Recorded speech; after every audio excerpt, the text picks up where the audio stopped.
Minister, there is growing outrage across the world at the escalating death toll in Gaza.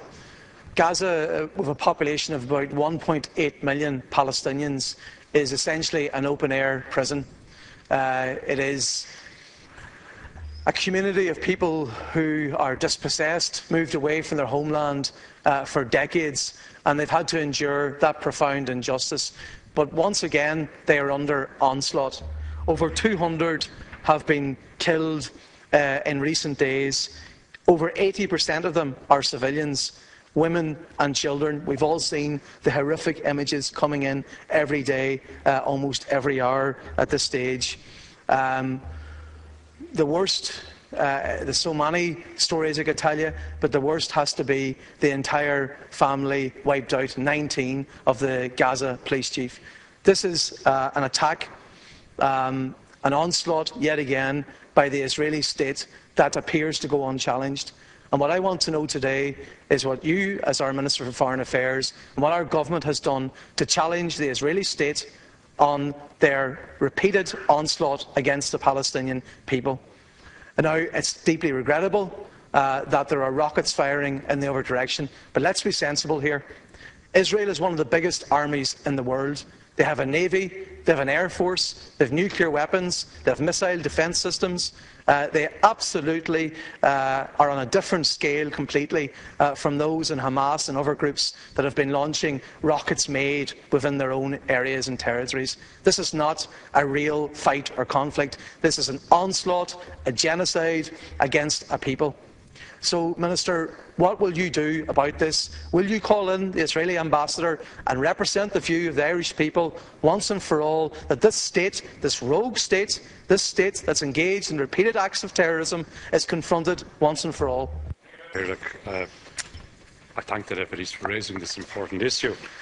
The current large-scale violence in or around Gaza was sparked, as the deputies will be aware, by the dreadful murders of 4 young people in June and July, but quickly escalated and has now taken on a terrible life of its own.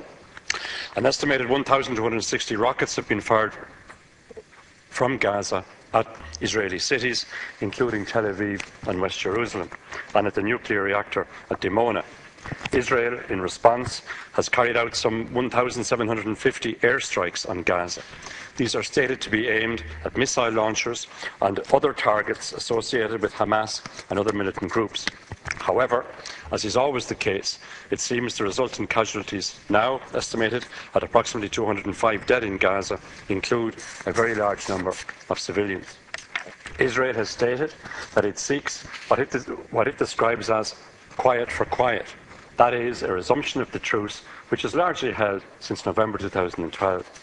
The attitude of Hamas is less clear, but its military wing seems uninterested for the moment in any form of ceasefire. It may be that, having been weakened in a number of ways in recent months, it's seeking to reassert its standing in a military confrontation with Israel. It is, however, civilians, women, children, men, especially of Gaza, but also of Israel, who suffer the cost of these events. We have all seen with horror the reports of civilians killed, of people evacuating their homes, of civilians running for shelters.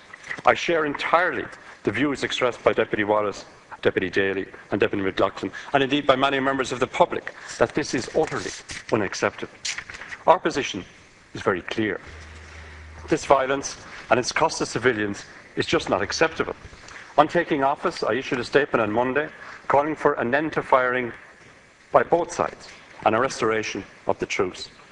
All Israelis, all Palestinians have the right to live in peace and security without a constant threat of violence.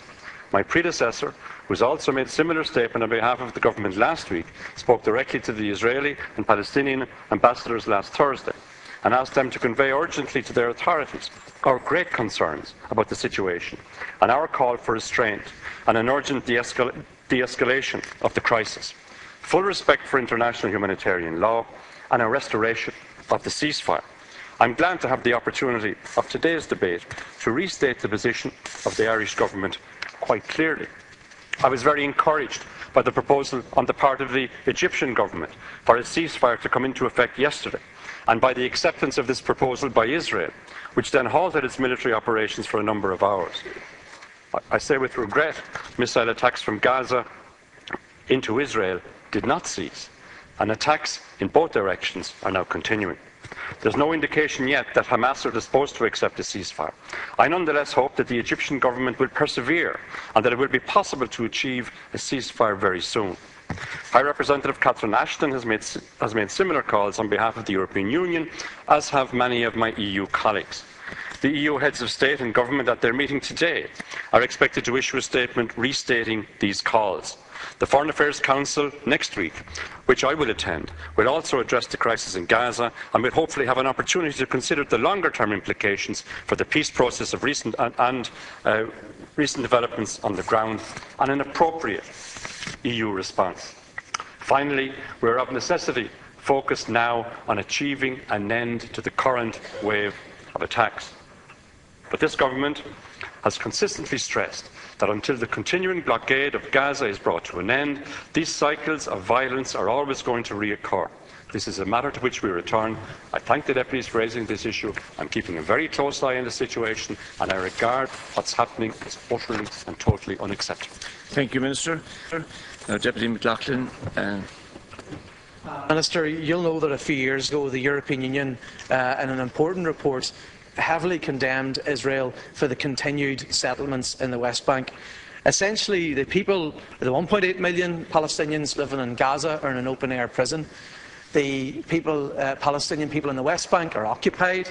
There are probably at least 1 million to 2 million Palestinian refugees based in the Lebanon, Syria and Jordan, dispossessed in their homes. This is the profound injustice. Israel has ignored repeated Security Council resolutions over the years. Only the veto of the United States protects them. When are the international community going to say that this is a nonsense about a war between Israel and Hamas? This is an utter nonsense. This is no war. This is no fair fight. This is a bully, an oppressive bully that has held millions of Palestinians, as hostages for all of these decades, that repeatedly is not confronted about their actions, and because it's not confronted, feels it can do what they have done again, to bombard entire packed residential areas with rockets coming from naval vessels, coming from tanks, coming from bases throughout Israel. This is an affront to international humanity and democracy. We need to call it for what it is and call in the Israeli ambassador and say that the Irish people deplore the actions of your state in defiance of the international community, deplore the oppression that you continually put upon the Palestinian people, and demand that you engage in talks with the Palestinian representatives, that's Fatah and Hamas, who democratically represent their people, and to once and for all respect international opinion. When that happens, we will have justice for the Palestinian people. And I'm glad you say at the end that the blockade of Gaza is the issue here, because those people are desperate, they have no hope, and what can you do but fight back in those circumstances? It's tragic, it's unfortunate, but what can they do? So please, Minister, will you and your European colleagues stand up to Israel and confront this historical injustice and defend the rights of the Palestinian people once and for all? Thank you. Deputy Clare Daly.